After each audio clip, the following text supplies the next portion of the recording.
Hi all. In this session, we are going to understand what is object-oriented programming. In previous sessions, we have seen futures or buzzwords of Java programming language. So what are the futures? Futures are nothing but while developing the programming language developers can provide the futures to the industry programmers. So Sun Microsystem, Java programming as developed by Sun Microsystem, right? Under the guidance of James Gosling and team members.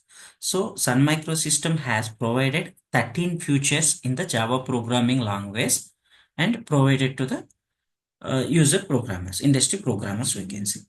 So first 12 features already we have seen how Java is simple, how it was multiple independent, multi-threading, high performance, highly interpreted, robust, dynamic, secured, architecture neutral, portable, network, distributed. All these 12 features we have discussed in the last session. In this session, we are trying to understand the object-oriented programming. What is this feature? So let's try to understand this object-oriented programming in this session. So first of all, what is a object-oriented programming or OOP? We call, right? What is this? It is a technique to create the programs based on the real world object. So let's try to understand. Before this object-oriented programming language, industry has two types of programming languages we have. One is procedure-oriented programming language, and after that, we are using object-oriented programming language. Let's try to understand what is a procedure-oriented programming language. So, procedure-oriented programming language is nothing but a okay. Let me give you some features of procedure-oriented programming language here, so that we'll try to understand what exactly the procedure-oriented programming language. So if any of the programming language, it contains the futures, some futures. I have just listed down the key features of procedure-oriented programming language. So these are the key features. Suppose top-down approach. The programming language, we can use this, that has facility to chunk the program. That means larger programs into the smaller programs or functions, we can call it as. And that programming language should contain the predefined functions, and that programming language should have facility to pass the parameter throughout the program, and that programming language has a facility to create the local variables and global variables and modularity feature is nothing but one of the top down approach to break down the big task to smaller task. So all these are the some features any programming language which has these features, all these features, then that programming language we call it as a procedure oriented programming languages. So for example, in market, we have different languages we have, right? Like C, Pascal, COBOL, ALP, Perl. All these are the procedure oriented programming languages. Why? Because these programming languages has contained these features. It satisfies all these features. So that is a reason these programming languages we are calling as a procedure oriented programming language. Now try to understand what are why OOPS concept came into the market. Already we have procedure oriented programming language in the market, right?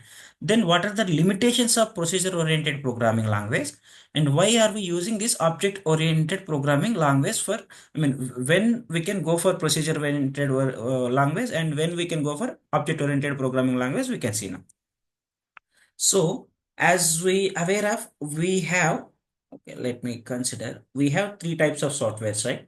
One is system software, one is application software, one is let's say internet software. So what is a system software?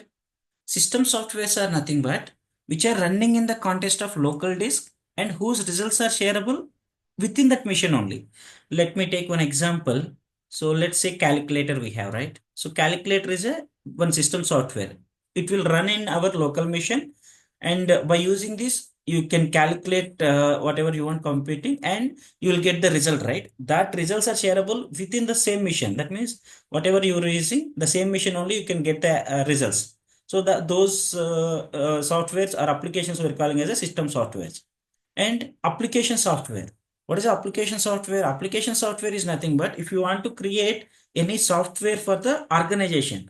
Let's take any example. Let's take any university or any company. So for that particular organization, you want to create one software to maintain that information, all their informations to record and store that information and access those information, all these purposes. So these kind of softwares we're calling as a application software. And internet software main aim is to develop the distributed applications. What is the distributed applications? Distributed applications are nothing but which are running in the context of browser and whose results are shareable across the globe. That means, let's take any distributed application examples like gmail.com, any Facebook or Google. What all these document, I mean, distributed applications, right? All these applications are, we call it as a distributed application. Why? Because we can access this distributed application from anywhere across the globe, and also any mission we can access this. So these are the sort. Now we'll try to understand where exactly, I mean, why we are using object-oriented programming language for to develop which applications. Let's see. So earlier, as I said, we have procedure-oriented programming language. It is suitable to create system softwares, system applications. Let's say system softwares or application softwares. This is fine. But if you use any, suppose if you want to develop any distributed application, let's say you want to create one credit card processing or any banking application or anything. So if you want to create any distributed applications, if you choose this procedure oriented programming language, we get some limitations. What are those? We'll try to understand so that we can understand the object oriented programming language, why it came into the market. So earlier, I remember Yahoo has developed by using procedure-oriented programming language. Initially, they have developed one distributed application, right? That is, they have developed in the client side C programming and server side Perl, I think. Okay, so why? I mean, if I use the procedure-oriented programming language in order to create the distributed applications, what are the limitations I will get it? Let's try to understand those limitations first. So let me take this board to try to understand this. Let's consider this is my client application and this is my server side applications. So this is server side applications. So as discussed earlier, we have, I mean, if it is a 3-tier tier based on that, suppose it contains firewall, and I'm just, this is a network area I'm just considering.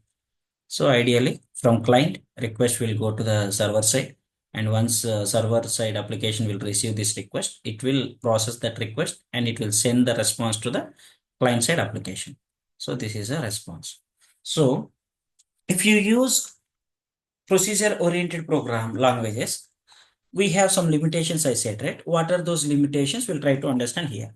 The data, right? Whatever sending from client side application to server side application, the data is sending in the form of plain text. So if it's sending in the form of plain text, what is the problem?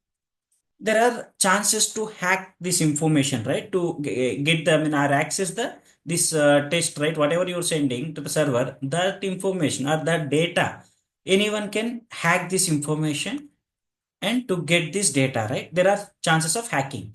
That means security problem we have. And also it is byte by byte communication. Nothing but suppose I want to send some 1,000 bytes information from client side. So it has to reach here, right? This 1,000 byte. How this data will transfer is byte by byte communication. One byte it will transfer first, after that second byte. So byte by byte communication. So which leads the poor communication, right? So these are the some limitations. So the test can send from the client side application to the server side application in the form of plain text. That is a one limitation, and there are chances to hack if it travels like that, because there is, we can say this is a security problem, and also it is a byte by byte communication. So what happens, which leads the pure communication, right? It takes some time, right, to transfer all the data to the server side application. And also another problem is we can have data around the functions. So what does it mean?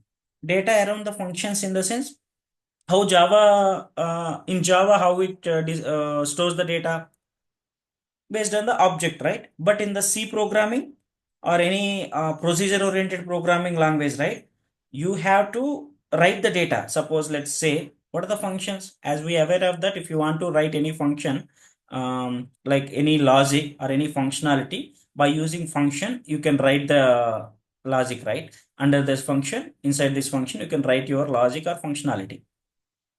So here what happens, if I want to send some data, I have some data here in the one function. Let's consider some data. Int a is equal to something. So name equal to something. This is a data, right? So this data, I want to send it to the others. How I can save this data? I can write these 4 lines of data, and I have to give that access to the another functions, right? For suppose, let's say 10 functions or 10 students data functions I have. So I have to send all this data to the all the functions or all the students information. So here this is data is around the functions, not in the objects. How it will deal in the Java, let's discuss later. But currently try to understand Java is, in C, data is around the functions, not in the objects. So these are the all the limitations in the procedure oriented programming language. So these, due to these limitations, industry not recommend to use the procedure oriented programming language to develop any distributed applications. So that is a reason we can, if you want to develop any distributed applications, we can use the object oriented programming language. So by you, if you use the object oriented procedure language, what are the advantages? Whatever the limitations here, we will overcome, right? Suppose in the object oriented programming language, data will send the encrypted format. Data will be encrypted format, not in the plain text. So we can overcome this problem. And similarly, if it is encrypted, we don't have no need to worry about the security. Obviously, it will provide some security because this is an encrypted or ciphertext format, it will go. And also it's a byte by byte communication, right? It will not in the byte by byte communication in the object oriented programming language. So that is a reason application will be, performance will be faster. And also in the Java, data is around object. We'll discuss how it will save in the object and how we can share this object information to the other classes or other members, we'll see. But data around the object, not in the functions. So in this way, we can overcome all these areas so that your application will be safe and secure, and also it will give the best performance. So that is the reason object oriented programming language came into the picture. So what are the object-oriented programming language? How, which programming language we can say object-oriented programming language? Let's try to understand. So object-oriented programming language. If you say any programming language is a object-oriented programming language, that language should have the object-oriented principles or futures, we can say. What are those object-oriented principles? I have listed down all the 8 object-oriented principles: class, object, data abstraction, data encapsulation, inheritance, polymorphism, dynamic binding, and message passing. Any programming language which satisfies these principles, then that program language we are calling as a object-oriented programming language. What are the different object-oriented programming languages in the market? One is Java, .NET, Python, Ruby, So all these we are calling as a object-oriented programming languages. Why? Because all these programmers or programming language contains these features or satisfies these principles, all the object-oriented principles. That is a reason we are calling those programming languages are object-oriented programming languages. So this is about the object-oriented programming language. So in the further sessions, we will see all these object, implementation part for all these principles. Okay, in the Java. That's for the today's session. Thank you all.